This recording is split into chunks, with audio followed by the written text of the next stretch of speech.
Om Namo Bhagavate Vasudevaya.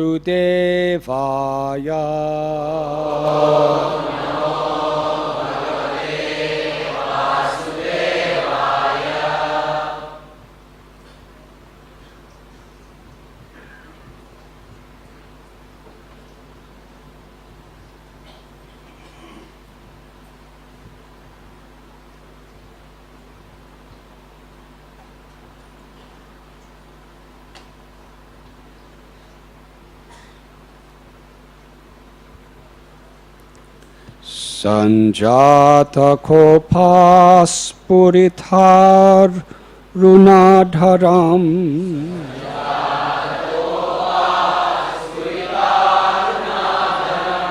Sandasya dadbhir dadimanta bhajanam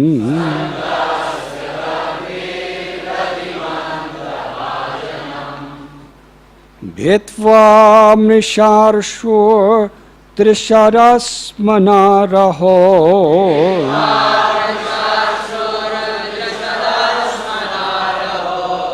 Jagha sahayam gavam antaram gata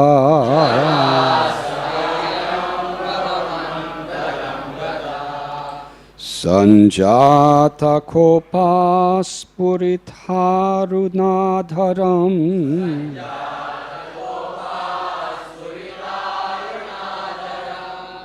Sandasya dadbhir dadimanta bhajanam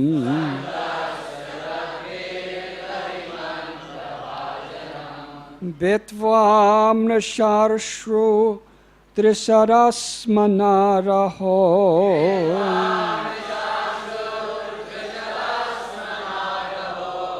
Jagha sahayam gavam antaram gata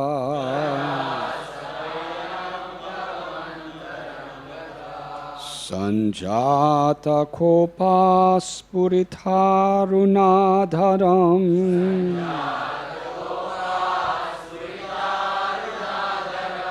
Sandasya dadbhir dadimanta bhajanam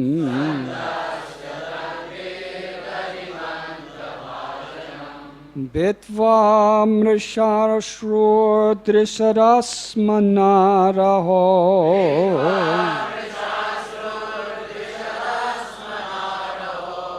Jagha sahayam gavamantaram gataha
Jata Kopa.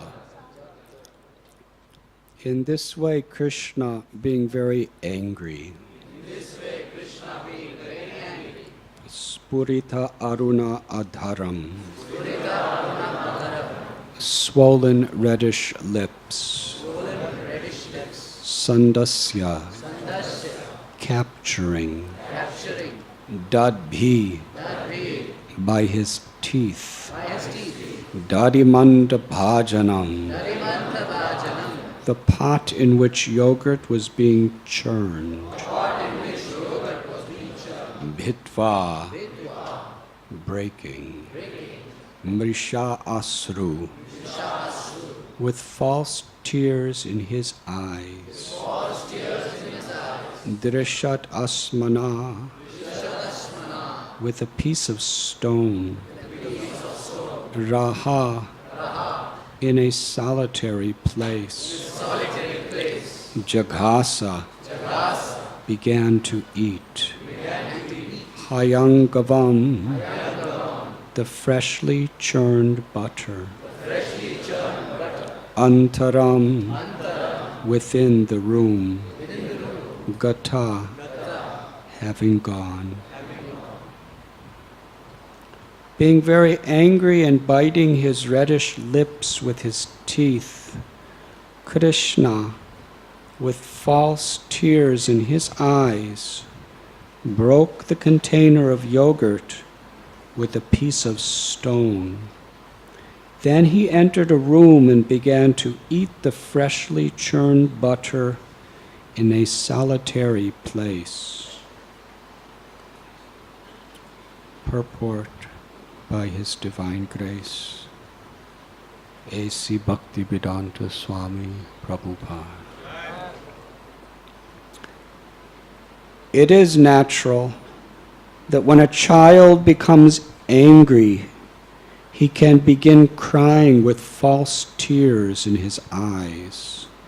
So Krishna did this, and biting his reddish lips with his teeth, he broke the pot with a stone, entered a room, and began to eat the freshly churned butter.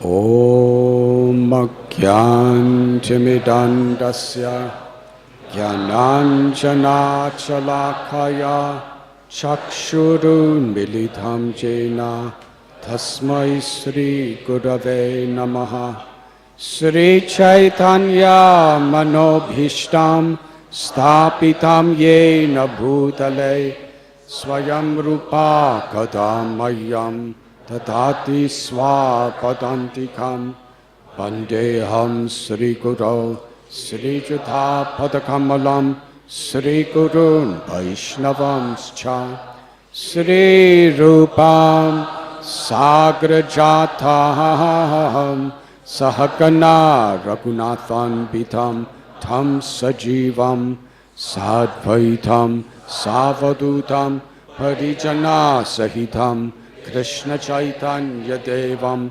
Sri Radha Krishna Padan Sahakana Lalita Sri Vishakan Vidamscha He Krishna Karuna Sindhu Dinabandhu Jagatpate Gopesha Gopika Kanta Radha Kanta Namostate Tapta Kanchana Gaurangi Radhe Vrindavaneshwari Vrishabhanu Sate Devi Pranamami Hari Priye Pansha Kalpatarubhyascha Kripa Sindhubhya Evacha Patitanam Bhavanibhyo Vaishnavibhyo Namo Namaha Sri Krishna Chaitanya Prabhu Nityananda Sri Advaita Gadadhar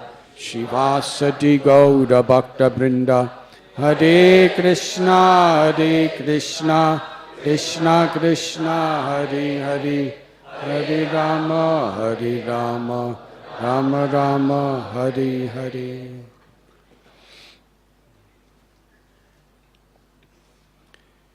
Being very angry and biting his reddish lips with his teeth, Krishna, with false tears in his eyes, broke the container of yogurt with a piece of stone.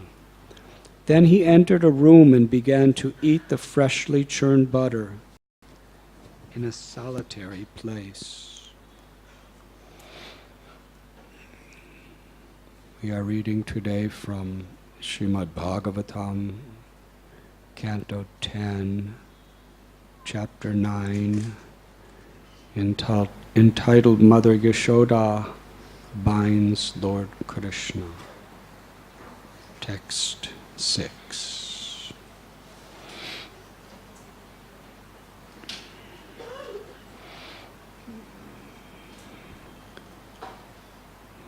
This is the section of the Bhagavatam and the particular verse that is for the ongoing classes every day. Some exceptional verses from another part of Bhagavatam were selected the last few days.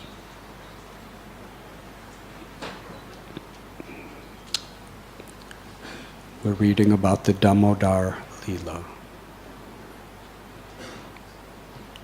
wherein the Absolute Truth, Parabrahman, in the form of a very small baby child, Krishna, is it performing pastimes in Gokul in such a way to conquer the hearts of the devotees and ultimately give every living being the opportunity to be attracted to the infinite sweetness of Krishna.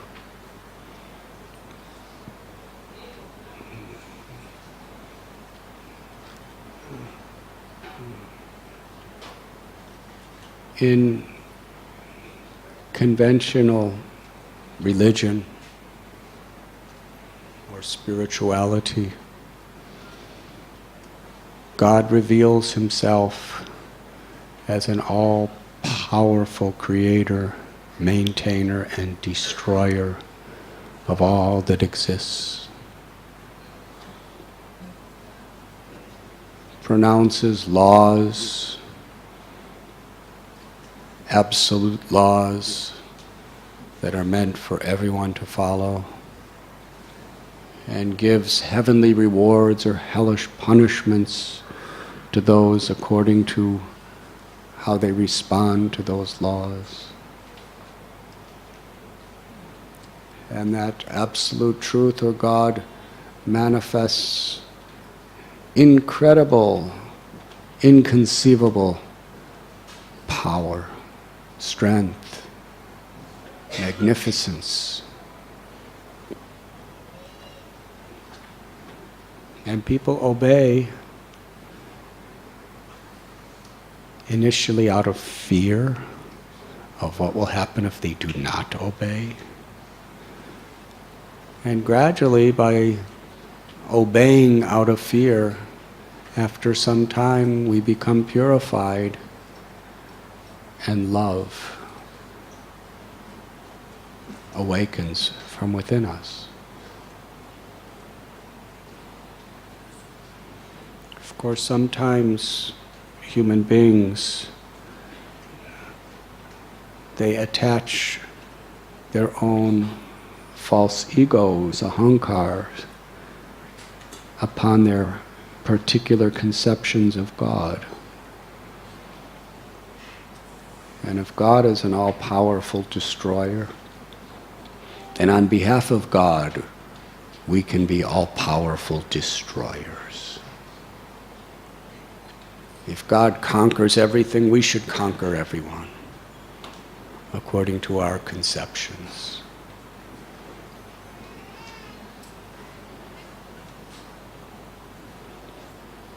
But actually the power of God is not supposed to boost our ego. The power of God is meant, by understanding it, to humble us. Here we find the absolute truth, the cause of all causes, the supreme source of everything that exists, as a very innocent, beautiful little baby who's just learned how to walk.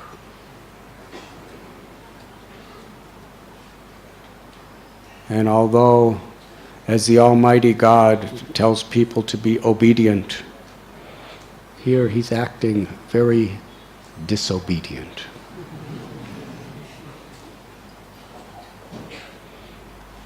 Why? Some people, they don't understand who Krishna is. They say, how does God expect us to obey him if he doesn't obey?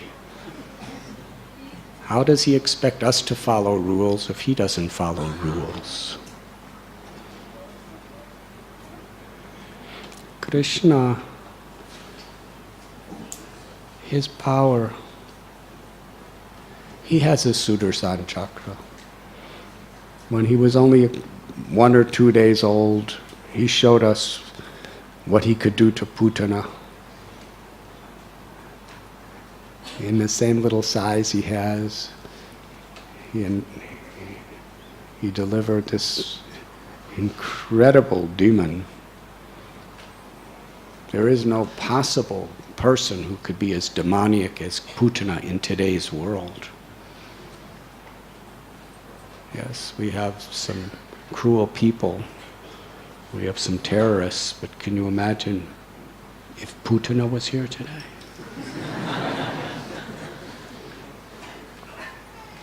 She was very evil. She was killing babies by the thousands. And she could manifest a form 12 miles in size. Do you know anyone who could do that? She was extremely powerful. What to speak of Agasura, Pralambasura, Keshi, Aristasura. Krishna, in his very childlike way, he would deliver all of them. He would not only stop all their atrocities, but he would give them liberation. What government, administrative, Supreme Court justice can give a person liberation? What to speak of elevation to Vaikuntha?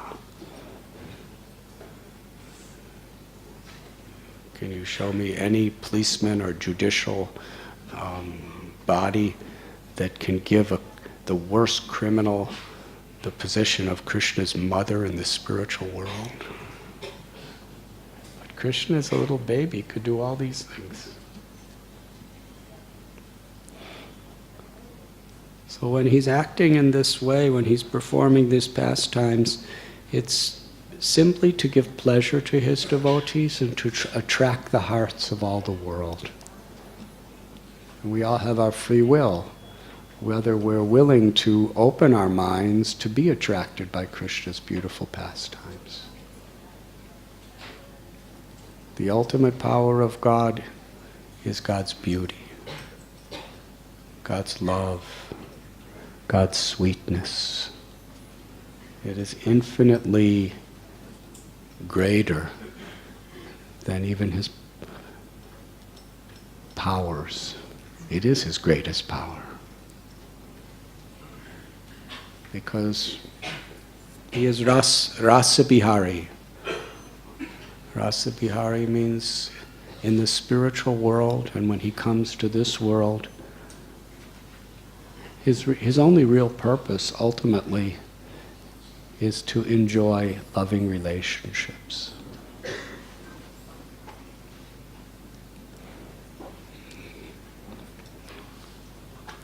We are conquered by the love of Krishna, and Krishna willingly is conquered by the love of his devotee.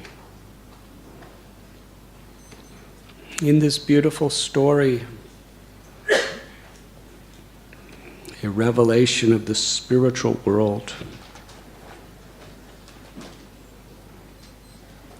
Yashodamaya is churning yogurt into butter.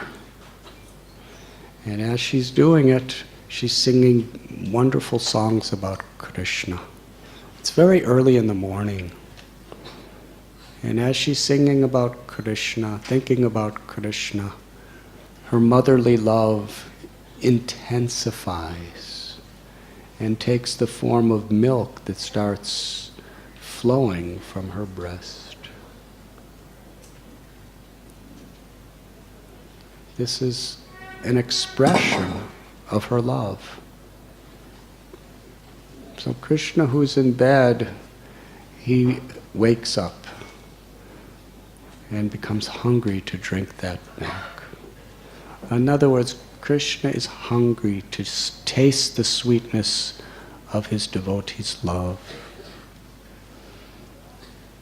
So little Gopal runs to his mother, and with one hand he holds the churning rod and stops her from churning, and basically tells her, now it's time to feed me. No more churning. And then he climbs on her lap, and she begins to feed him her milk. As he's enjoying and she's enjoying, looking at his beautiful, beautiful face, the ecstasy of her heart is increasing at every moment. And as the ecstasy increases, the milk gets sweeter, because the milk is her ecstatic love. So her milk is ever increasingly getting sweeter as Krishna is drinking it, as her love is increasing, looking at the beauty of Krishna's face. And Krishna yegatamam prapadyante tams tataiva bhajamyaham. Krishna reciprocates according to how a devotee approaches. So as her milk gets sweeter, seeing the beauty of his face gets more and more beautiful. To Yashoda, it's ever increasing. In this material world, no matter how beautiful people are, they get tired of looking at each other.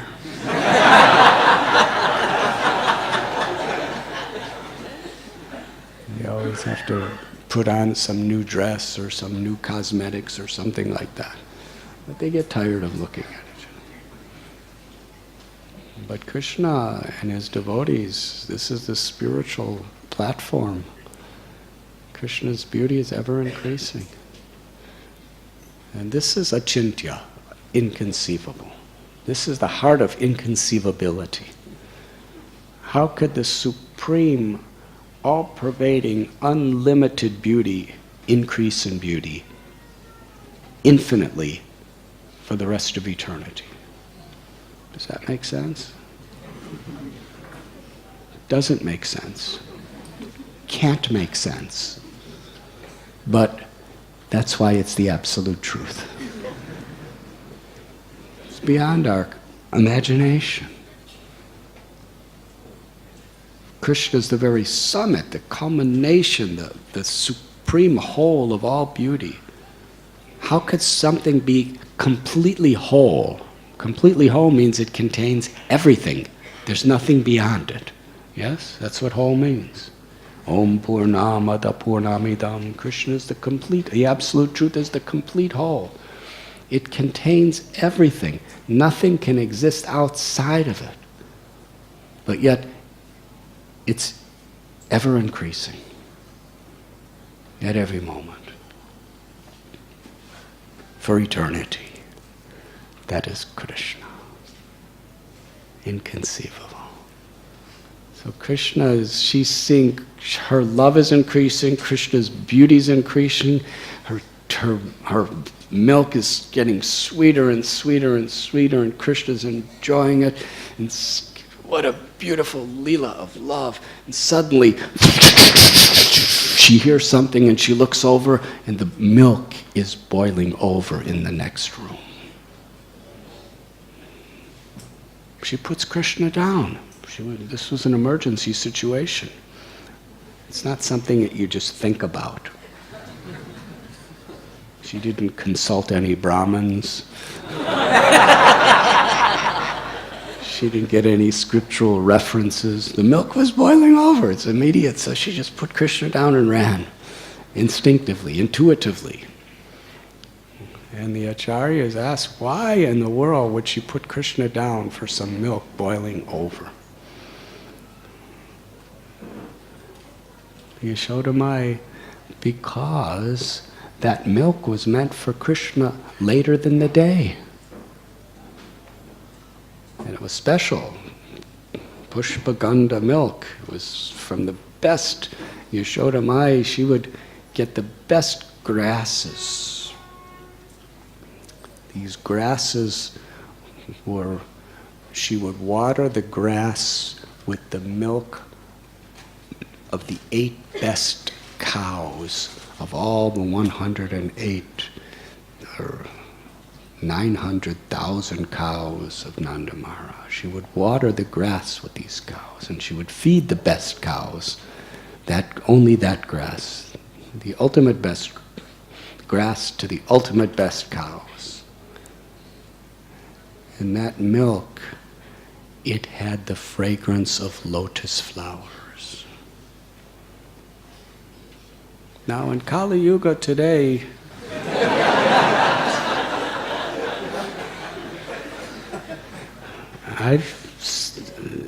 even lotus flowers hardly have any fragrance. Vrindavan Kadamba flowers are very nice fragrance. But this was very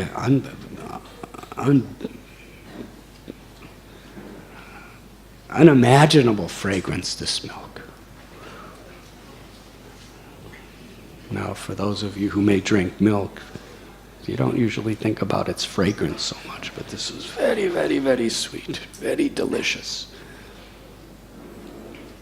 And when she would use that milk to make preparations for Krishna, like sandesh, or burfi, or kheer, she would make so many nice preparations for Krishna, and Krishna would enjoy so much. So she was thinking in terms of the future. Krishna was thinking only of the moment that he was enjoying now. But that's the way mothers are. That's the way parents are supposed to be. They're supposed to be thinking of the future of the child. Usually children, they're thinking of the moment. I want to play. And the parents say, no, it is time for you to go to school. Well, what is the use of school? I don't like school. I like play. Yes? But for the future, you'll be happy because you go to school. The nature of little children, especially babies, they're not so much planning for the future. They want immediate happiness. But the parents plan, their duty is to plan for the future. And at this end, harmonize, balance that with the present. If we do one or the other, it's not going to have a good result. If we're not thinking of the present moment and we're only thinking of the future, it could create havoc. And if we're only thinking of the future and not if we're only thinking, well, yeah, I don't remember what I just said, but it's important to consider both and to address both. So Yashodamai put Krishna down to save the milk that would nourish him for the rest of the day. And oh, in her mind, she must have been thinking of all the incredibly delicious things she was going to do with that milk for Krishna. She had her plan. So she ran. She made her priority. But Krishna became, now we see that he's becoming very angry. His anger is not actual anger, it's the source of all anger.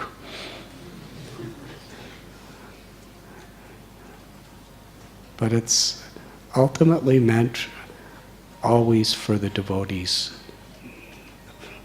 well-being. He wanted to give Yashoda Mai the highest happiness, ever-increasing, loving relationship. So he bites his lip with his teeth, and they're very new teeth too.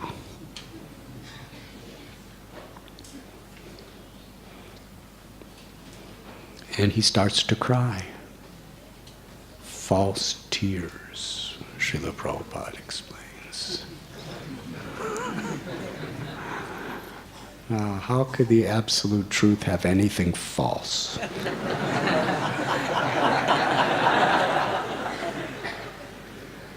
Usually we say, when we challenge someone, we say, true or false?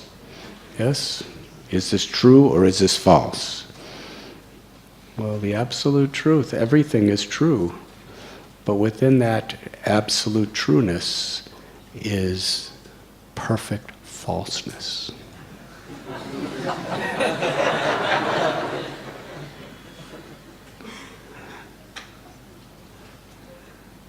Because it's simply for the sake of increasing loving relationships. It's like churning the truth and getting so many variegatedness within that truth for the purpose of enjoyment, spiritual enjoyment.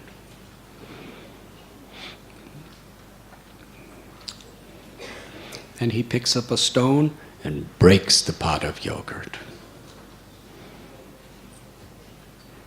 And since I'm not giving Srimad Bhagavatam class tomorrow, I'm going to tell you what's going to happen tomorrow. And then he runs over to another room and he takes a grinding mortar, wooden for grinding spices, and he climbs up on it, and there's nice yogurt and butter, freshly churned butter actually, that's hanging from the ropes from the ceiling. It's hanging from the ropes of ceiling so that monkeys can't get it, and so that Krishna can't get it. But Krishna climbs up and gets it and eats it and calls the monkeys of Vrindavan, and the monkeys come into the courtyard and he's feeding them with his own hand. He's giving each of them, he's distributing. It's food for life.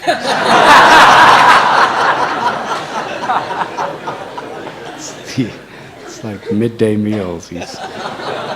Krishna's giving the poor monkeys nice butter. And they're very happily eating. Can you imagine taking butter churned by Mother Yashoda with her love for Krishna, and Krishna's putting it in his mouth, and then he's taking his hand out of his mouth, and he's taking handful and putting it right in your hand directly. How fortunate are those monkeys? The monkeys are in complete transcendental happiness eating this butter. They're tasting. What a fortune to be a monkey in Vrindavan like this. Yashoda Mai is, when she's milking the cows, she's only thinking of Krishna's her love for Krishna. And then when she turns it into yogurt, she does it in her love for Krishna. And when she's churning, there's tears in her eyes, and milk of love is coming out of her breast, and she's churning and singing beautiful songs for Krishna. And all that love is going directly right into the butter. And then Krishna's accepting it, and he's eating it with love. And as he's eating the butter, it's becoming his Mahaprasad. What spiritually surcharged, empowered Mahaprasad that butter is. And then Krishna is personally, with his own hand, with love and compassion, he's giving it to the monkeys. And all that love and compassion is going into the butter too. What is that taste? Those monkeys must have been absolutely intoxicated.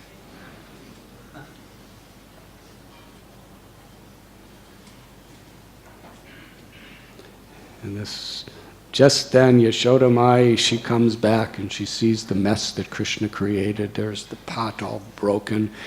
She follows his little buttery footprints into another room, and she sees Krishna taking all this good butter that she made for him and giving it to monkeys. And there's so many monkeys. They're all over her house. Yes? Krishna's calling all these monkeys right into her house. She smiles. But as a mother, she has to teach Krishna proper lesson. So she picks up a stick, little stick. She would never ever hit Krishna with that stick. But as a mother, she wanted to show him the stick and say, if you do this again, then I will hit you. And then Krishna would, I will never do it again. So she came up behind Lord Krishna. And as soon as she started coming very quietly, she was secretly coming behind. The monkeys.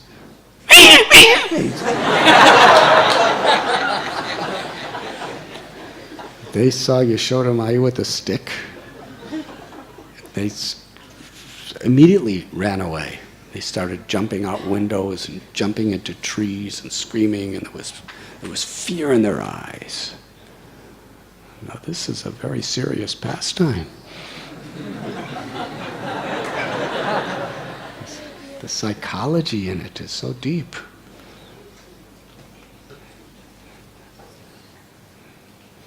We read, Bhajahude manasri nanda nandana abhayat sharanara vindare. When we take shelter of Sri Nanda Nandana, we become fearless. Well, these monkeys, they took shelter of Sri Nanda Nandana.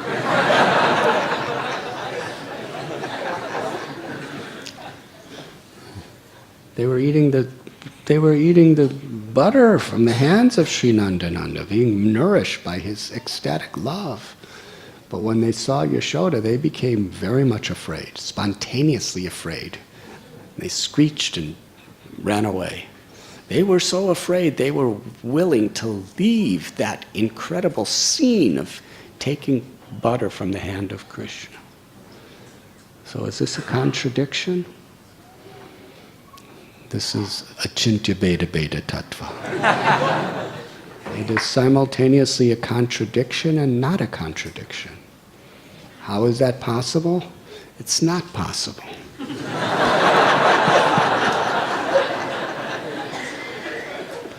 That's why it's transcendental, because it's not possible.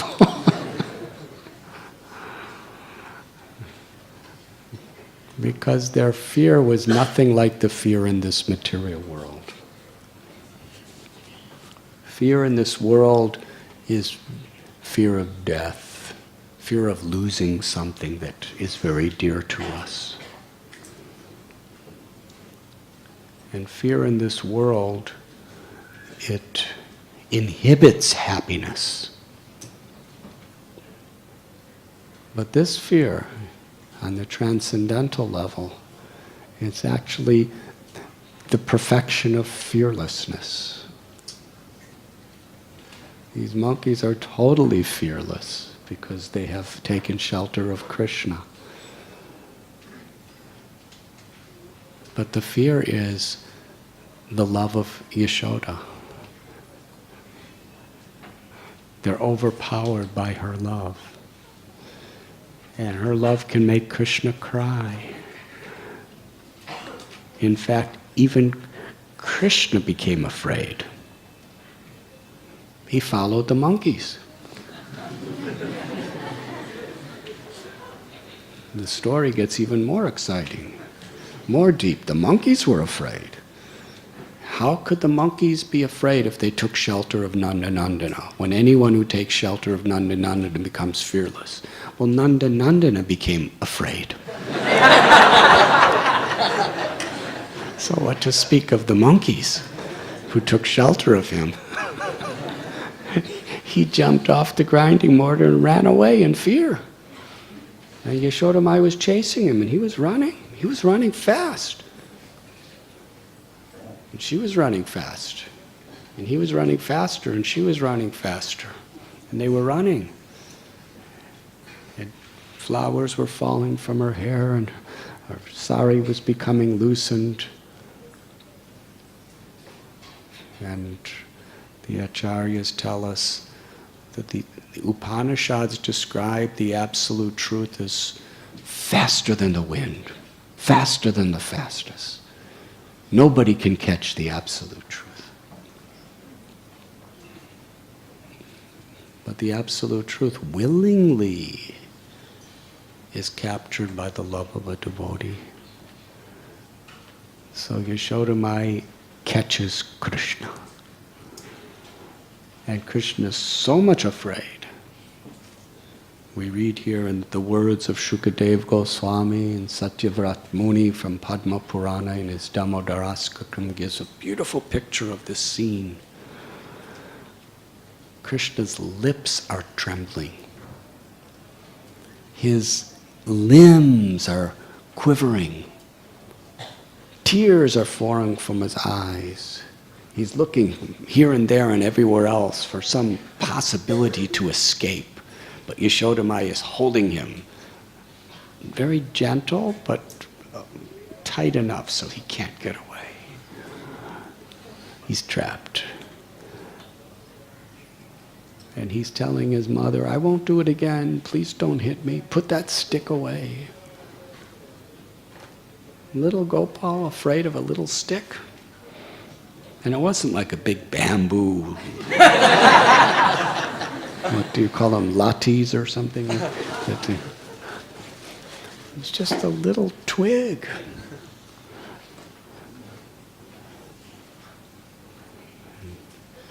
He wasn't afraid of Putana. A little later, he's not going to be afraid of Trinavarta or Shakatasura or Vatsasura. He's not even afraid of Indra. But he's afraid of this little stick. He's crying, please put that stick away. And Mother Yashoda throws the stick. So this beautiful pastime, it unfolds, and it has been told and retold hundreds of millions of times by great scholars, philosophers, and devotees throughout the ages.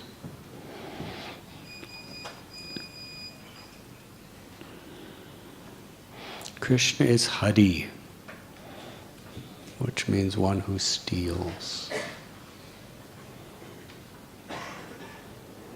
And he steals our hearts. When our heart becomes soft and sweet, like freshly churned butter, then Krishna will steal our heart. What makes the heart hard? And what makes the heart soft? This is what devotees must be very careful to understand.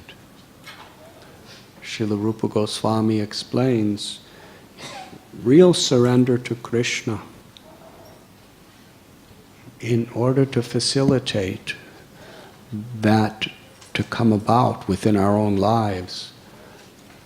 Two principles is we must accept what is favorable for devotional service and reject what is unfavorable for devotional service. We accept what makes the heart soft and we reject what makes the heart hard.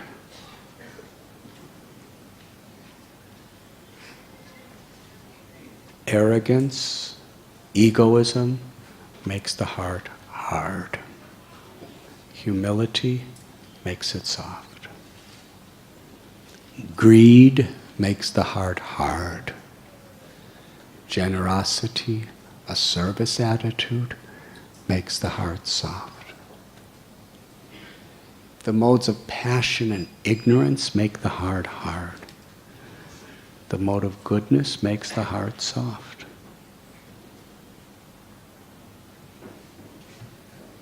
When we chant the holy names of the Lord, it's like churning the heart. The churning makes it very soft, very sweet. But if while we're churning, if we engage in sinful activities, finding the good qualities in others makes the heart soft. Finding faults in others makes the heart very hard. This fault-finding propensity. So we have these 10 offenses to the holy names, we have these 4 regulative principles, we have the understanding of Vaishnava etiquette. All these principles are there to make our heart very soft, so that when we churn it with the chanting of the holy names, then Lord Hari, Krishna, Makan Chor will be very attracted to steal our hearts.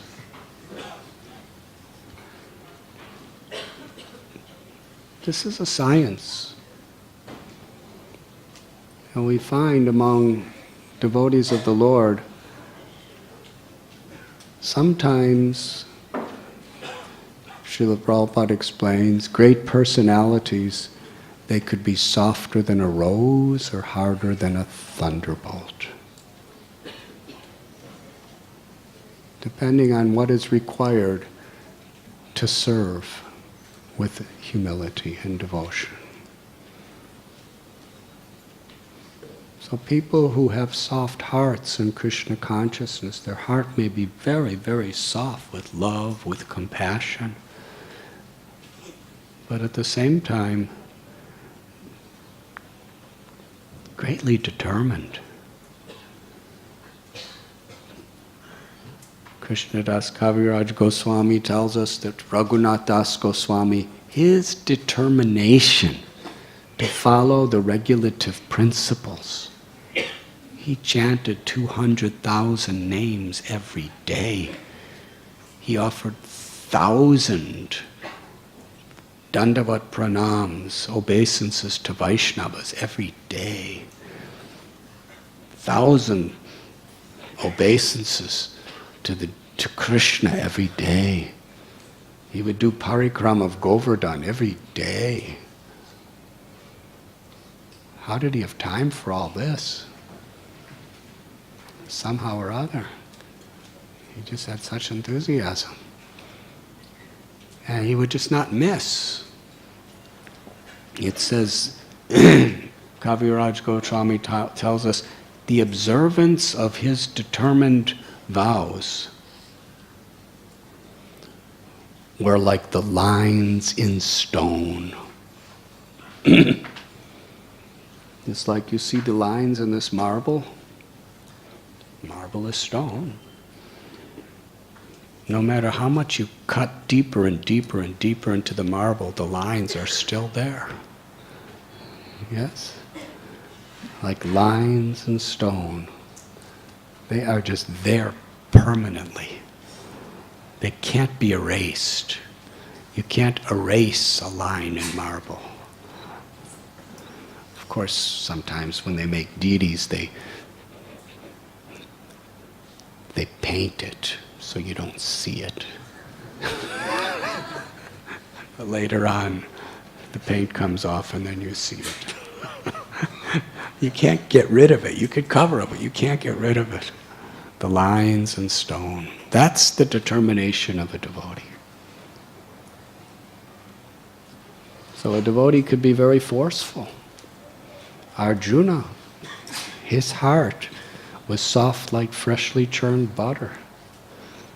But yet for Krishna's service, he fought the battle of Kurukshetra in such a heroic and fearless way.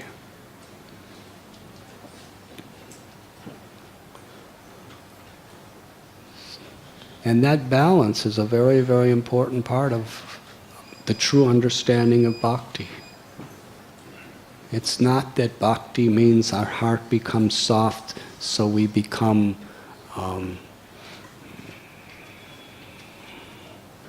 so sentimental that we're not willing to boldly carry out the order of Krishna. And at the same time, the tendency is, in the name of carrying out the order of Krishna, or Guru, with determination, we can become very hard-hearted. Hanuman is another example. Who could have a softer heart than Hanumanji?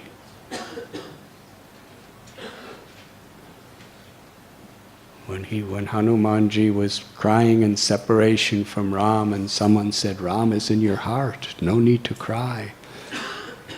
And Hanuman was so enthusiastic to see Ram. This is enthusiastic, lolium. He ripped open his chest and ripped open his heart. He wasn't concerned with anything except seeing Ram. How many of you have that enthusiasm? He didn't even think about it. You know, if you rip open your chest and rip open your heart, most of us would die. But Hanuman, Krishna reciprocated with his enthusiasm in such a way that there was Ram and Sita. They actually, just to save his life from ripping anything else open, they actually incarnated and appeared personally within his heart, saying, yeah, here we are, here we are. Be happy. Sita was blessing him, Ram was smiling, and Hanuman started crying tears of ecstasy. He knew that he was, and I guess he closed everything up after that.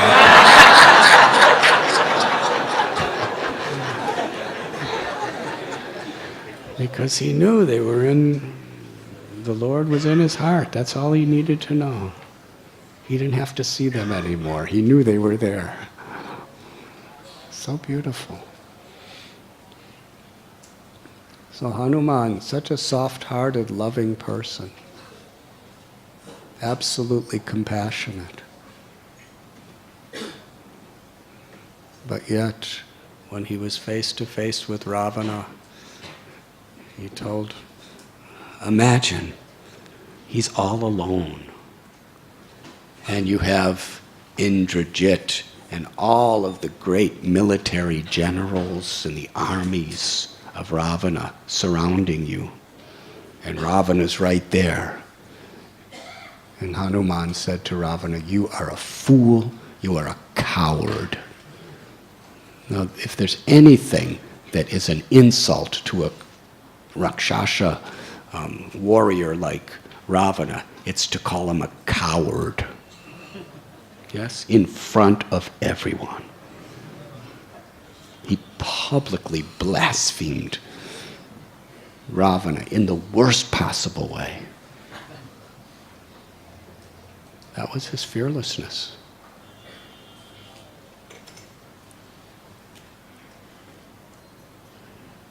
So bold, so powerful, so fearless. But yet his heart was like freshly churned butter. So this balance of being bold and determined in our devotional service according to the need, and at the same time totally humble, trinadapi sunichena, soft-hearted and compassionate, that is a Vaishnava.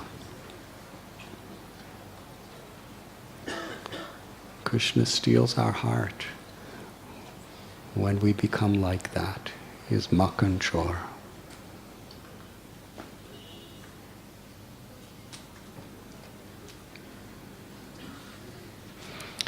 And ultimately, Krishna steals everything.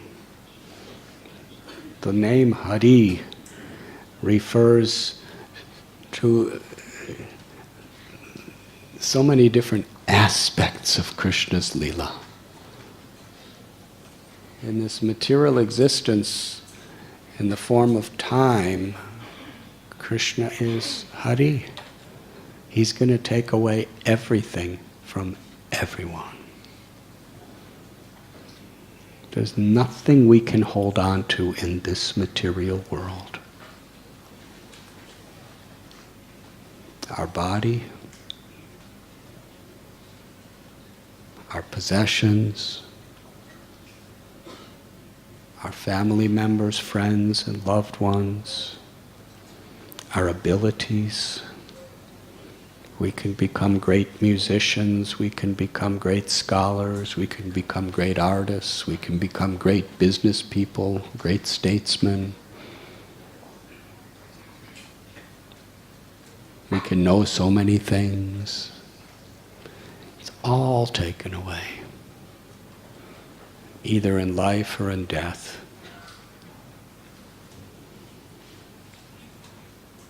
And some people, the solace is, even though I may not be able to enjoy it, I could leave it for my descendants. I can leave my wealth, I could leave my fortune, I could leave my reputation for my descendants. But all of that is going to be taken away too.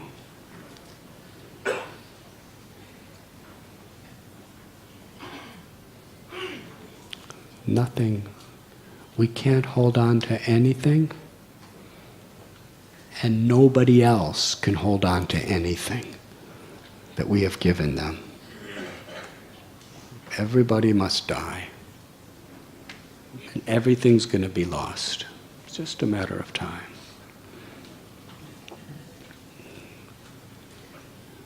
We have so many nice things in the museums, yes. We have bones of dinosaurs. Have you seen? Do you have those in India? I don't know, but I remember in the Field Museum in Chicago, near Grant Park, where I got tear gassed by the police once. I remember I was in a demonstration for peace, and the Chicago police charged and attacked us and started shooting tear gas, so we ran away. Because they had clubs and helmets. So I was running. I was a pretty fast runner back when I was a teenager. So, some of my friends got beaten up, but I actually ran away.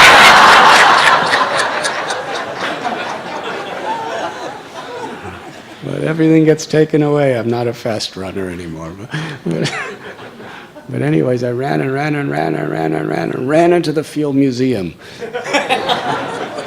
And then I was face to face with this Tyrannosaurus Rex, this man-eating dinosaur. Yes, but he was just a skeleton. I remember when I ran inside, right in the main lobby, there was this big, gigantic dinosaur. They got his bones and reassembled him. So he was like, he had gigantic teeth. Can you imagine how much that cost? It's a fortune. So we're thinking we're preserving history by keeping these dinosaur bones. But even they're going to be lost. It's just a matter of time. Nothing is permanent in this world. I remember thinking that this dinosaur is probably reincarnated as one of the policemen outside.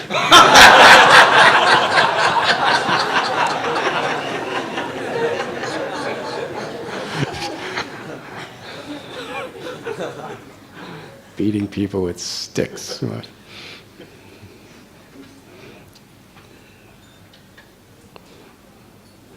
But eventually the whole Earth planet is just, it's going to go bloop. It's going to be finished. That's the nature of material existence. Dukkhalayam ashashvatam. Everything is temporary. So from a material perspective, the Lord is Hari. He takes everything away. And there's a beautiful verse that Srila Prabhupada would quote often, that when Krishna wants to show his special mercy to his devotee, he takes things away. So that we realize that ultimately there's only Krishna to turn to. Because the tendency is we take shelter of things.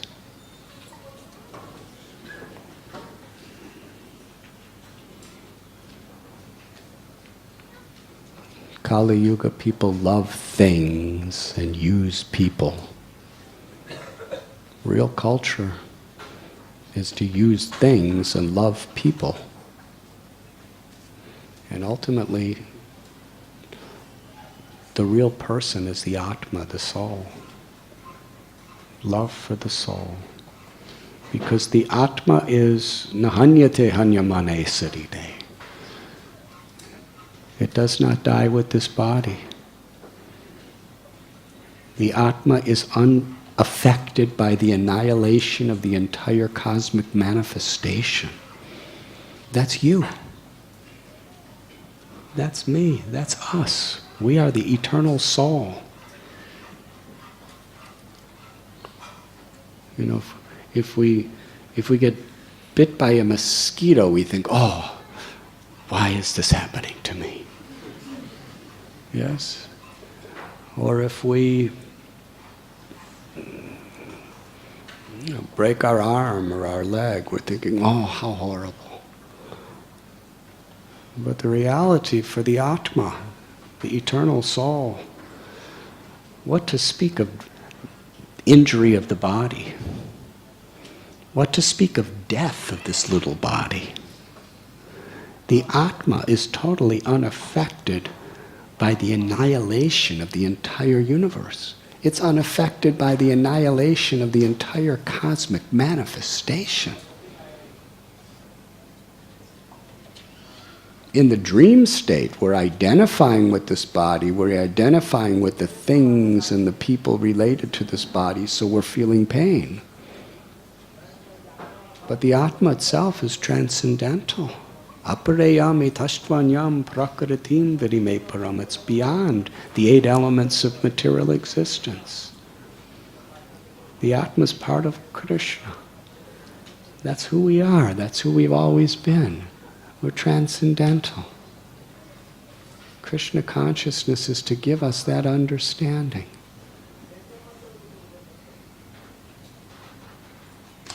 And the tendency is we become so distracted by temporary situations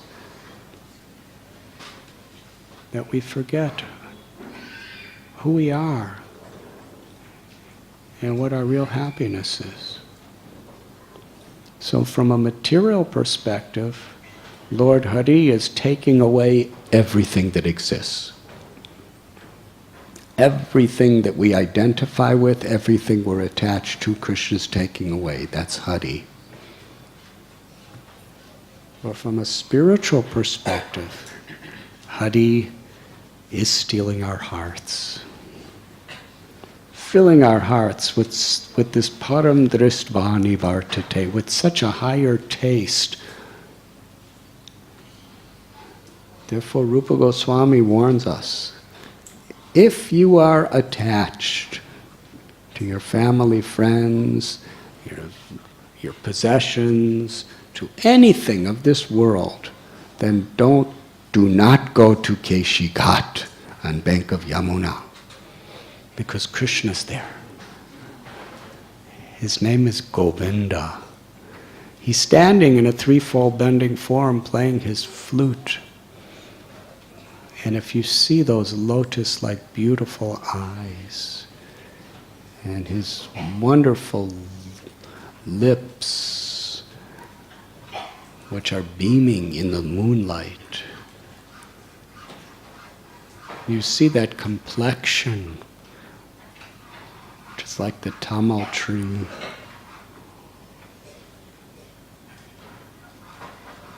You become so attracted, so intoxicated, that beauty of Krishna steals your consciousness away from everything of this world. That's actually what it means to be abhay charana ravindare, to be fearless. When Krishna steals your heart, steals your mind. Krishna's name is Manohar. He steals the mind away from all these temporary attachments.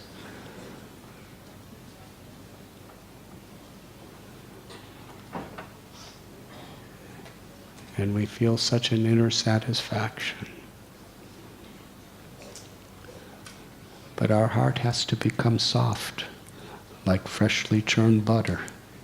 The path of bhakti is the path of churning the heart. So it becomes like that. But we must follow it very carefully.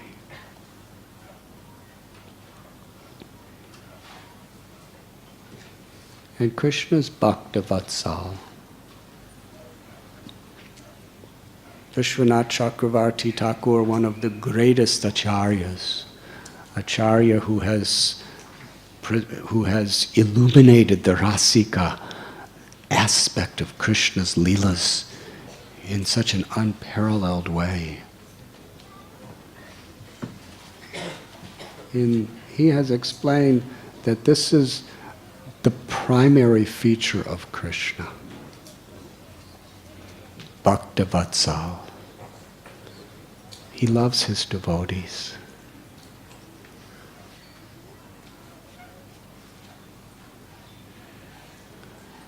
He's always merciful to his devotees. And of all aspects of Krishna, this is Krishna's dearmost quality to himself. Bhaktavatsal. That he gives his heart with love to his devotees. And this is the quality of Krishna that we must very much understand. It is the highest truth.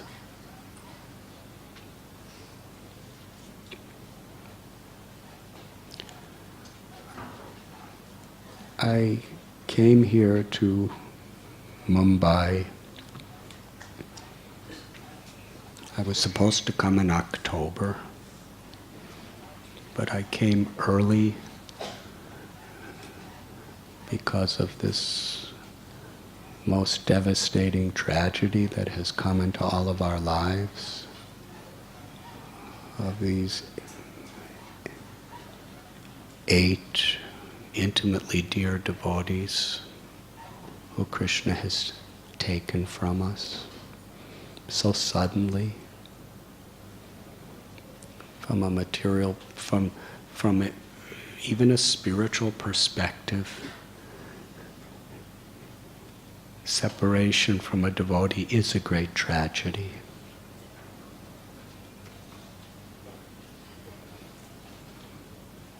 Imagine 2 young girls who have lost their mother, father, and brother in an instant. A man who has lost his wife and only child.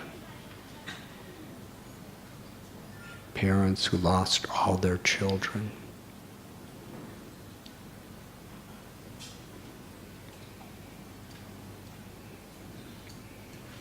And so many friends who have lost their dear friends, god brothers, god sisters.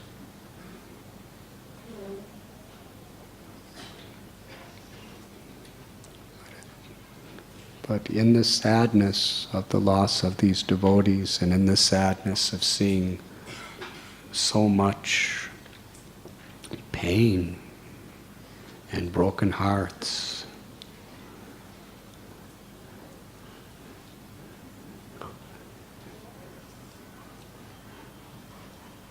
it's very wonderful to see the family environment, how close it is within the congregation of devotees really reaching out to be there for each other.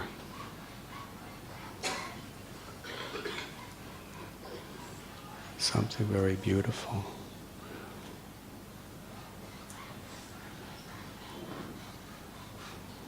And I think for many who have been involved in this level, have actually realized the depth of a spiritual family, of how supportive, how compassionate, how selfless it could be. And I have seen that among many.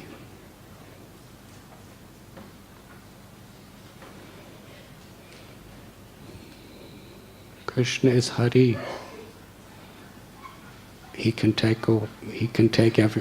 to take everything away through time, through material existence. But he's also Bhaktavatsal.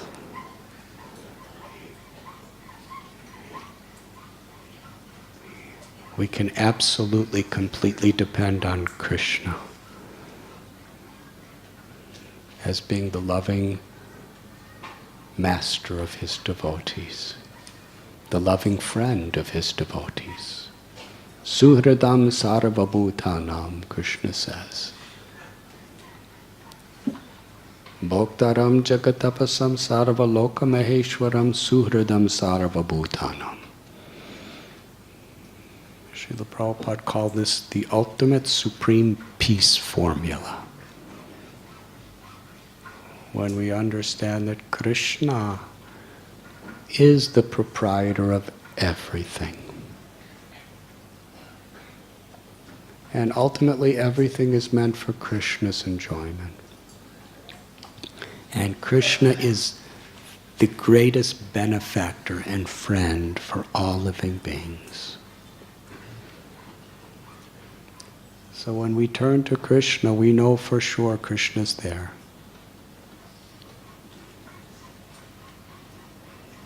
If we have any faith in Srimad Bhagavatam, or any of the acharyas, then we know for sure that for a sincere devotee, Krishna is always there.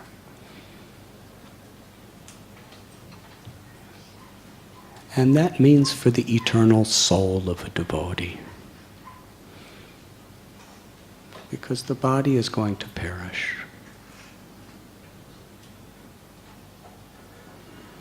Today, tomorrow, inevitable. When Krishna says, Konti aprati janihi name bhakta pranashyati, I'm always going to protect my devotee. Arjuna, you promised this. It is my promise. Krishna's there to protect the devotee.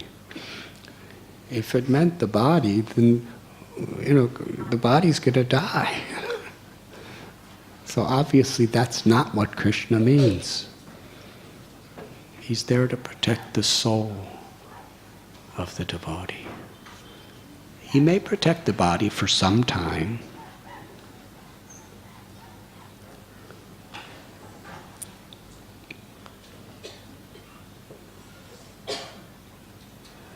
So all of these devotees, each and every one of them who has been taken from us, was such an example of such sincere, beautiful devotional service.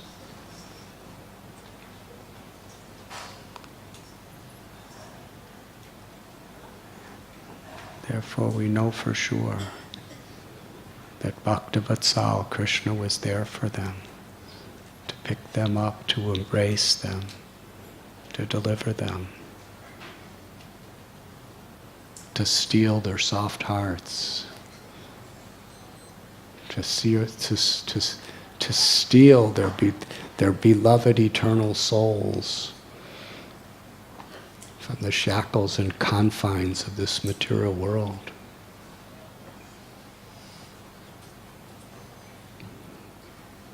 And at the same time is giving us an opportunity in our separation, through the tears of our love for them, to make our hearts softer, to bring us together as a selfless family where we're actually here for each other.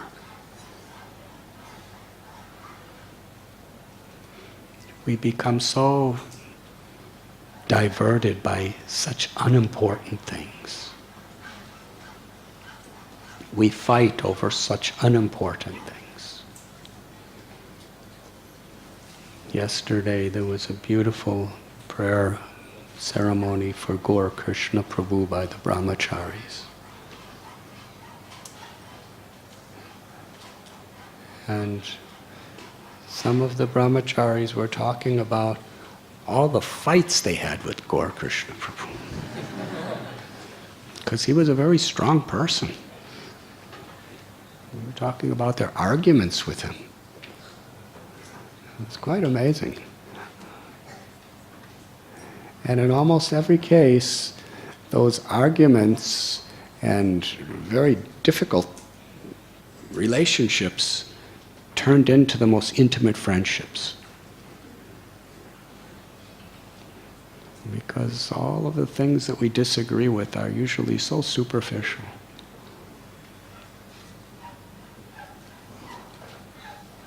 And then there was also the begging, they were begging forgiveness for having these disagreements.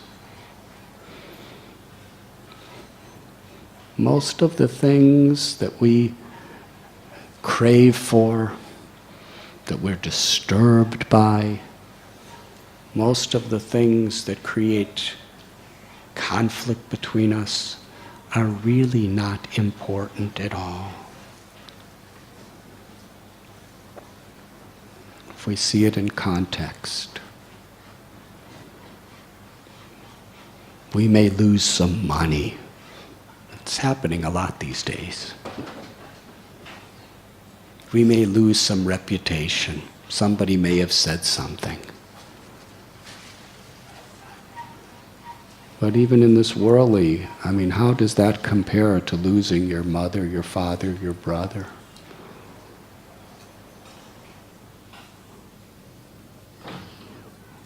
When there was an earthquake in Gujarat or in Latur, tens and thousands of people died. People, all their property, all their relatives. That's the way the material world is. And yet we become so disturbed by such petty things. Yes, Bhaktivatsal has taken these loving devotees into his most magnanimous loving embrace. For them, everything is perfect. But for us, there's so much to learn. How to come together really as a spiritual family with real values and not allow these superficial tricks of Maya to come between us, to create enmity, to create disunity.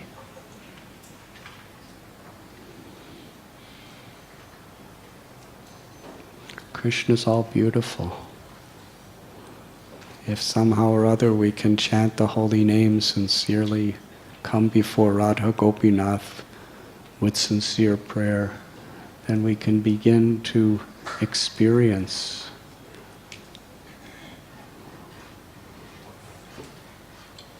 Krishna. Just like this garland of kadamba flowers.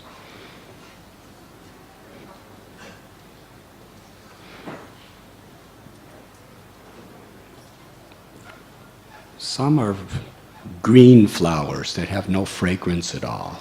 Do you see? And some are fully blossomed, fragrant flowers. So some devotees are like neophyte devotees.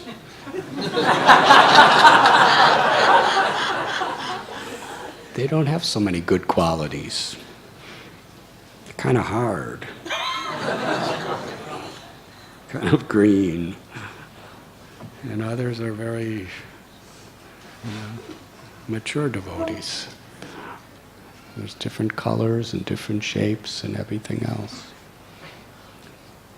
But it's our sincere desire to please Krishna that is the string that can bind us all together. And when that garland of our unity based, threaded on the string of bhakti, then together a beautiful offering could be made to Radha Gopinath.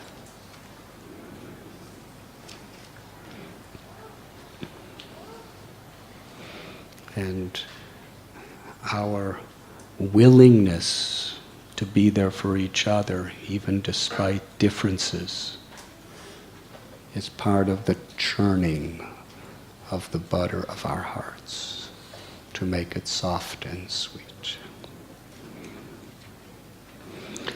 And also the willingness to go through tragedies together with the proper spirit of compassion is part of the plan within this material world by which Krishna can steal our hearts. Is there any questions? Yes, Yuga Avatar Prabhu.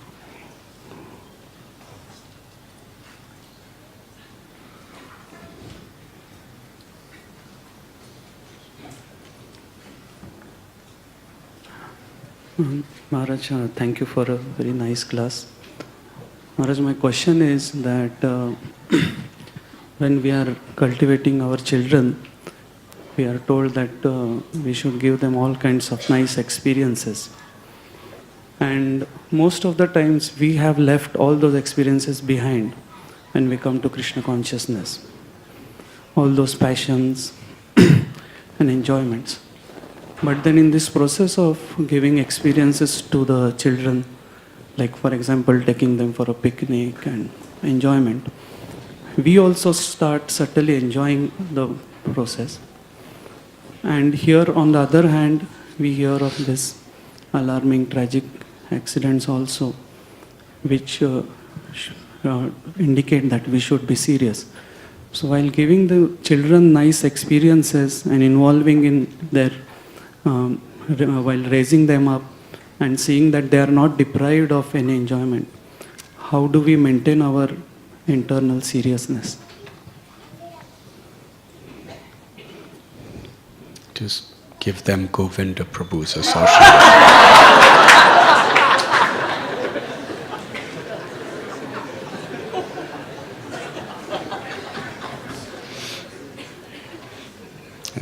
Govinda Prabhu will take them on a picnic.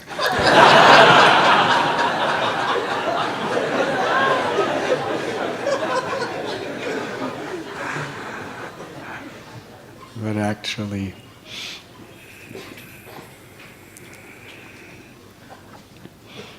we should Krishnaize these things, as Prabhupada said. Krishnaize means bringing Krishna into the world, bringing Krishna, investing bhakti in whatever things we do. So they could sing songs, but you could put Krishna in the songs. They could play games, but try to, have them chant Krishna's names while they're playing the games. Picnic, make it nice, prasad picnic. But somehow or other try to put Krishna in. And harmless fun, harmless games, we can easily put Krishna into it and let them enjoy nicely. And how for you to not get attached to those things? If they're harmless children's games, I'm not so worried that you're going to become too attached to it. Just be attached to giving Krishna to your children in a way that's actually, they should be happy. Srila Prabhupada wanted our children happy in Krishna consciousness. They shouldn't feel deprived in Krishna consciousness. Discipline is necessary.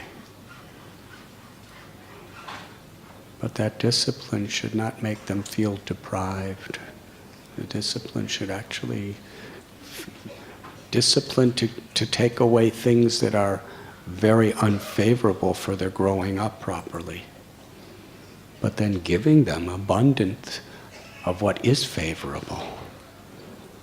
And giving it to them in such a way with so much love, with so much care that they're happy.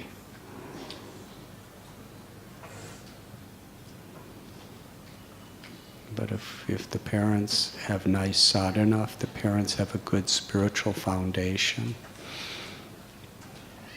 then they will actually parents could be very much empowered to give that experience to their children.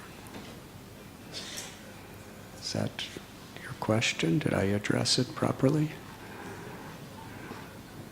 Haribo. And I see with you in particular that in raising your beautiful little daughter, Ladini, you're making great spiritual progress. And you're becoming more effulgent also. Does everyone agree with this? Radhe Shyam Prabhu raised both of his hands.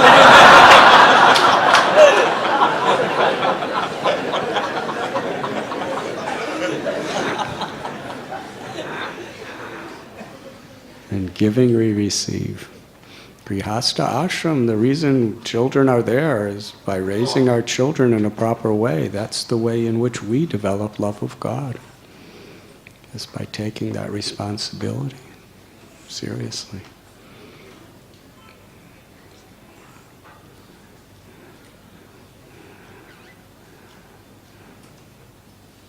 And it's not that taking your child on a picnic should be so, it's not that being Krishna conscious means you're totally miserable doing it.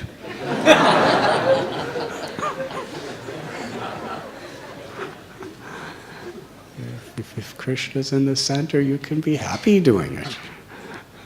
Yes? In fact, I'll go with you if you invite me. Is there any other questions? Parijata Devi.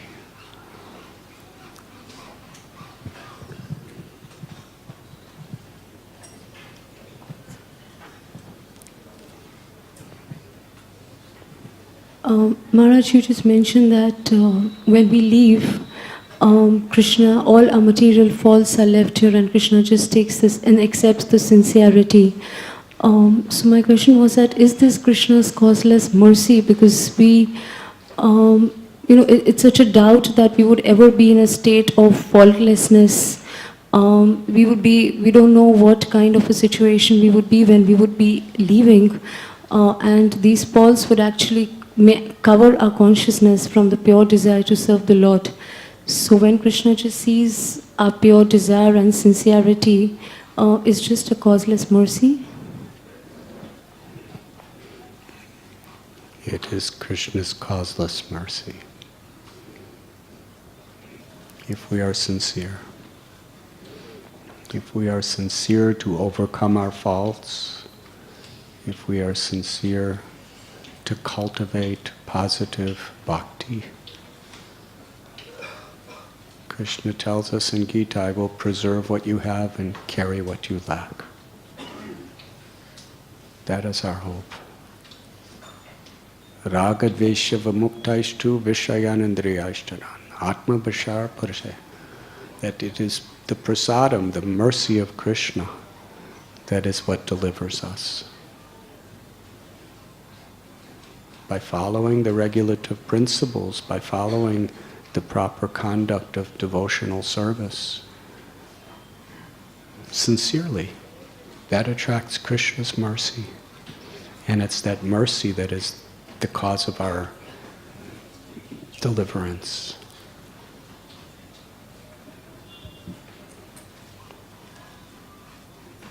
So we must be sincere, totally depending on Krishna's grace, Radharani's grace. Hari Hari. And if we genuinely are sincere, Krishna will deliver us. Prabhupada will be there with all our faults to bring us back to Godhead. Hare Krishna. Is there another question? Someone here? Govinda Prabhu?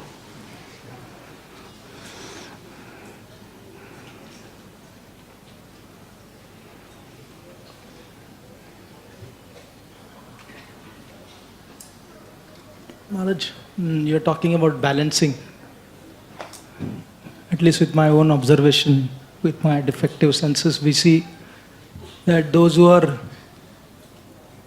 good with people, they are not very efficient in regards to doing things.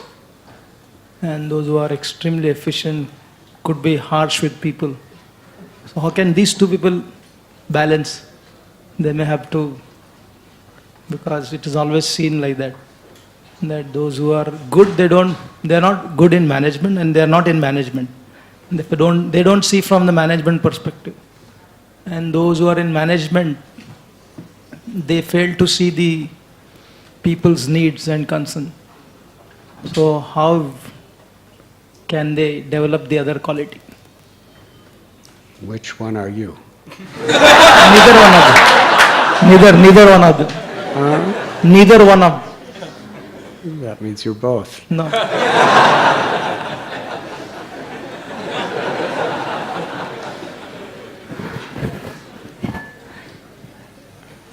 Hari Hari.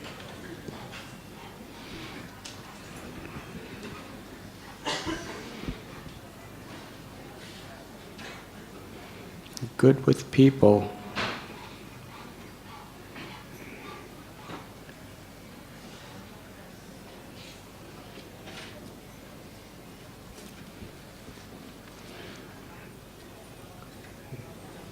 According to their definition of that, some people are not so good at communicating with other people very well. So they're not good with people, we say. But at the same time, the very basis of Vaishnava philosophy, which pertains to everyone, is amanina manadena, offering respects to others not expecting respect for oneself. Gopi Bharatur Padakamalayora Dasa Dasa Dasa Dasanu Das, to be in the mood of a servant of the servant of the servant. So we may not have, by our conditioned nature, our karmic nature, very good abilities to really communicate with people. But we should still have the same state of consciousness toward people. That is necessary. It's not that because karmically we're not so good with people that we're exempt from practically every Vaishnava principle that is required of us. Yes? Because Krishna's a person. And we can't approach Krishna as a person unless we learn to deal with Vaishnavas as people. So we may not be very efficient with people skills, but our attitude has to still be Trinadapi Sunichena. Our attitude still has to be to try to cultivate Das Dasanu Das, however great a manager we may be.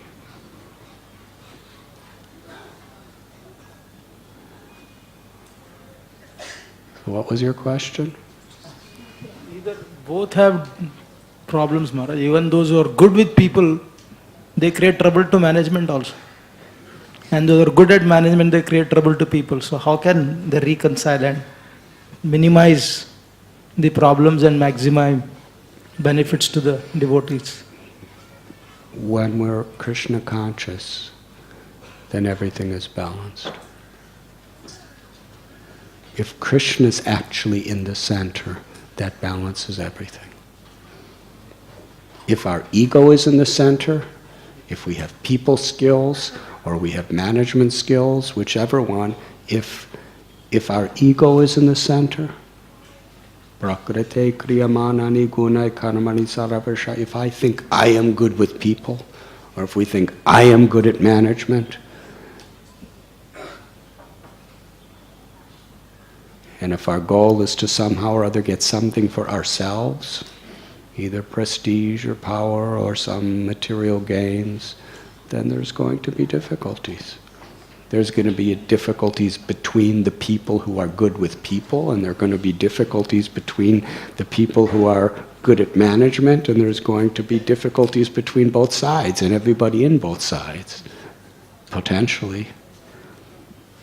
But if Krishna is actually in the center, if we're actually performing our work for the purpose of pleasing Krishna, pleasing Srila Prabhupada, that's the string that brings together the garland of all different types of devotees. Yes, you see here, you have the people-oriented, and here you have the management-oriented. What brings them together? The thread. And what is the thread? Krishna consciousness. The desire to please and serve Krishna can bring everyone together. Does that answer your question? That is the problem. Our ego comes in the middle more than Krishna. Therefore, Bhakti Siddhanta Saraswati Thakur said, the only problem is a lack of Krishna consciousness. And the only solution is Krishna consciousness. Putting Krishna in the center, taking our egos out of the center. Is there one more question?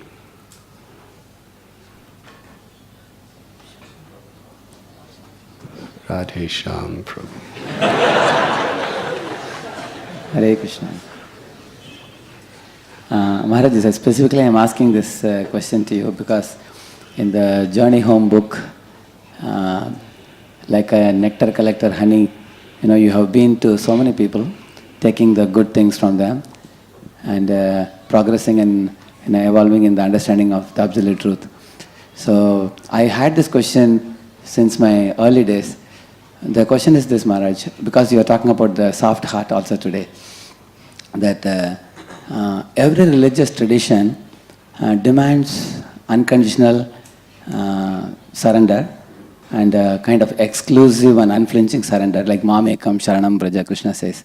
Jesus says, I am the only way, So that kind of loyalty and faithfulness and dedication to the particular tradition is considered very essential by the practitioner. And also every religious tradition talks about missionary spirit to expand that tradition far and wide. So because of these two things, how can clashes between different religious traditions be avoided in this world as they want to expand their domain more and more because they are convinced that this is the right path? So how could, then at the same time my question also is, how could we maintain our heart soft without having hatred for other religious traditions also? Hare Krishna.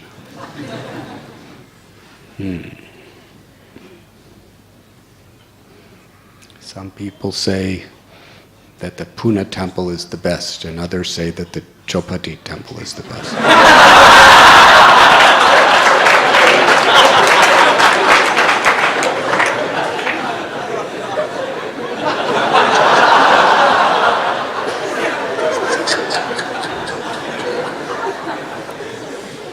And then others say the Wada temple is even better.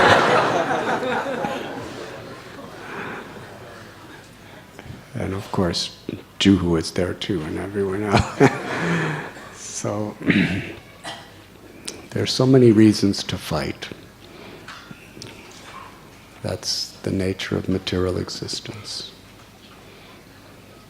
But actual religion is supposed to make us transcendental to the influences of the ego and material existence.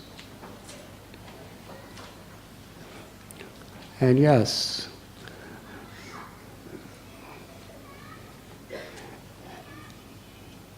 every scripture that I've ever seen, there are passages saying, we are the best and we are the only way. It's saying it in one way or another. Yes? And even different Puranas say it. Yes? Whatever Deva is being proclaimed in a Purana, it's describing it's the best. Yes? That's why people worship them. So Bhagavad Gita, Srimad Bhagavatam, very special.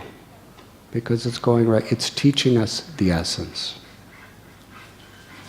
In the Srimad Bhagavatam, the culmination is Krishna, but at the same time, there's descriptions of Ram, Vamana, Varaha, Narasingha, Parasuram, Kapila,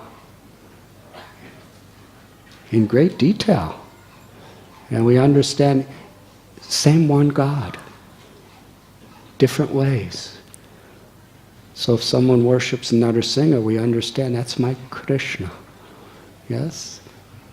And if you're a Narsingha Bhakta, when you see Krishna, you're thinking that's my Narsingha. That's my sweet little Narsingha Dev stealing butter.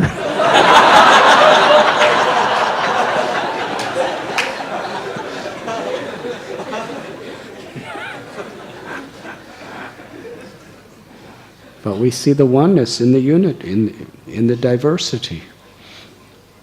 So if we understand Saragrahi, a true spiritual person is Saragrahi. Srila Prabhupada said, Jesus is our guru. Yes? Srila Prabhupada said, if we could help make a Christian or a Muslim or a Jew or a Jain, whatever it may be, if we could help them to love God in a deeper way, then that's also the success of our movement. Sanatana Dharma. Sanatana Dharma is awakening the true essence of every soul, which is to love God. And we understand God has appeared in many ways, in many forms, to different people at different times. And all of these different revelations of religions are ways that God has come according to time and place and circumstance to help people come closer to awakening their love. So if we love Krishna, we will love the God of other religions. Again, the problem is not... And when a scripture says, my way is the best way, or this is the only way, we understand it from the essence. That means the way is, when Jesus say, I am the way, the truth, and the life, and no one can come through the Father except through me, seeing that through the eyes of Srimad Bhagavatam, Bhagavad Gita, Ramayana, and other great scriptures, that means when he's saying that, he's representing Krishna. He's representing God. And his teachings is to love God. So the only way to God is by being the servant of one who loves God. Yes?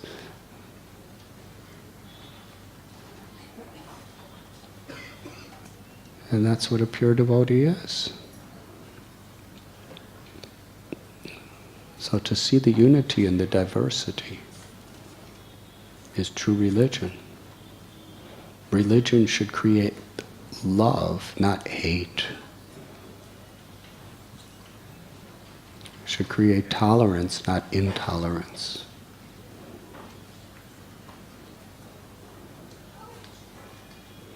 And this is explained so nicely in Chaitanya Charitamrita, where Lord Chaitanya told Murari Gupta, you should worship Krishna, because Krishna's sweeter, his pastimes are more pleasing, and the ecstatic love of the gopis is the highest. Yes? So you should worship Krishna. And then Murari Gupta came the next day and asked Mahaprabhu for permission to end his life. He said, because you have given me this order, I cannot follow it. I've already given my head and my heart to Ram. I cannot give it to anyone else. And Lord Chaitanya Mahaprabhu became ecstatic. He embraced Murari Gupta. He said, you are Hanuman. I tested your love for Ram by telling you to worship Krishna. So according to Srimad Bhagavat, Krishna is the highest. Krishna is tu Bhagavan Swayam, and we accept that wholeheartedly. But Ram is Krishna. He may not be manifesting the same opulence as Krishna, but he's the same Krishna. And Lord Chaitanya Mahaprabhu absolutely loved Ram for his devotion to Krishna. He loved Murari Gupta for his devotion to Ram. And when he was in South India, there was that devotee who wouldn't eat because he thought that Sita had been touched by Ravana. Yes? And then Lord Chaitanya said, actually, Sita cannot be touched by Ravana. It was a false Sita. So you should eat. So just out of etiquette, he ate. But then at Rameshwaram, Lord Chaitanya heard the Kurma Purana, where it actually explained that. And Lord Chaitanya was so concerned for this devotee eating nice prasad and being happy that he didn't even copy it. He had the Brahmins copy it, then he took the original manuscript because he wanted to give the most authentic possible evidence. The original ancient manuscript was given to Lord Chaitanya, and he brought it back to Madurai and showed it to this Ram Bhakta. And then the Ram Bhakta made a big feast for Lord Chaitanya to celebrate that Sita was never touched by Ravana. And then he understood, you are my beloved Ram. Yes? So who is Lord Chaitanya? Shri Krishna Chaitanya Radha Krishna Nahi Anya. He's Krishna tasting the sweetness of Radha's love. But this Brahman was seeing Lord Chaitanya is Ram. You are my beloved Ram. Yes? And Mahaprabhu was happy to reveal, he was ecstatic to reveal himself as Ram. And he was so happy with this devotee's love for Ram, not for Radha Krishna, but for Ram. He was so happy with that love that he was willing to go all the way from Madurai to Rameshwaram, copy the Kurma Purana, convince the pujaris to give him the original, and bring it all the way back to Madurai, which was completely the opposite direction of where he was going. Hari Hari. So that's saying Lord Chaitanya taught us to see the essence. And when Lord Chaitanya was talking to the Chand Kazi, where they were discussing the principles of the Quran, he was accepting Allah as God, a name of God, to approaching God. And he was teaching the Chand Kazi to go above the karma kanda conceptions of both Vedas or Quran and actually understand God as the supreme person, the all-attractive one, different aspects. So yes, we understand this, that within every scripture there is, with every teacher practically, this is the highest. This is the only way. But we understand what that really means. Savai pungshang paro dharmo. To love God is the highest. Yes, what would you like to say, Radhesha? Thank you for such a wonderful answer, Maharaj. One small clarification in your answer. When we find somebody following some substandard religious principles or some following, nowadays there are so many organizations, preaching and propagating something substandard, which is like making a human being into God, such kind of organizations. So when we come across such people, sometimes when I remember you in my mind, I feel I should be very sensitive, Because earlier I used to be immediately tell them that, this is bogus, you should give it up. But when I think of, after the Journey Home book, I feel that I should be a little more sensitive. I should not be too hasty to tell them the truth. Otherwise they will run away or they will feel we are antagonizing them. So to what degree we should be sensitive and not telling the truth or reserve the truth for the future? That also I wanted to know. We should always tell the truth. But we should tell the truth in a way that has the desired effect.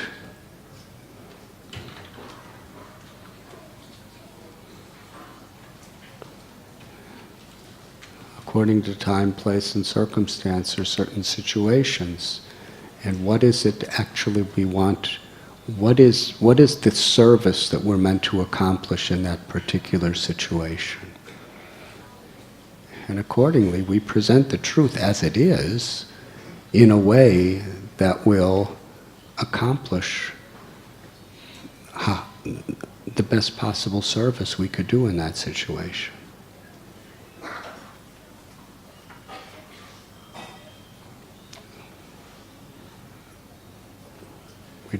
We don't meddle with Siddhanta. The Siddhanta is as it is. But we can present quantities and we could present it in a way that's actually going to be most effective. Sometimes saying bogus is most effective. Sometimes somehow or other engaging a person in service without blasting them away is most effective. Yes? So we have to do what's actually most favorable. That takes maturity, takes realization, It takes Guru and Krishna's mercy. Does that answer your question? Thank you very much. Srila Prabhupada ki jai.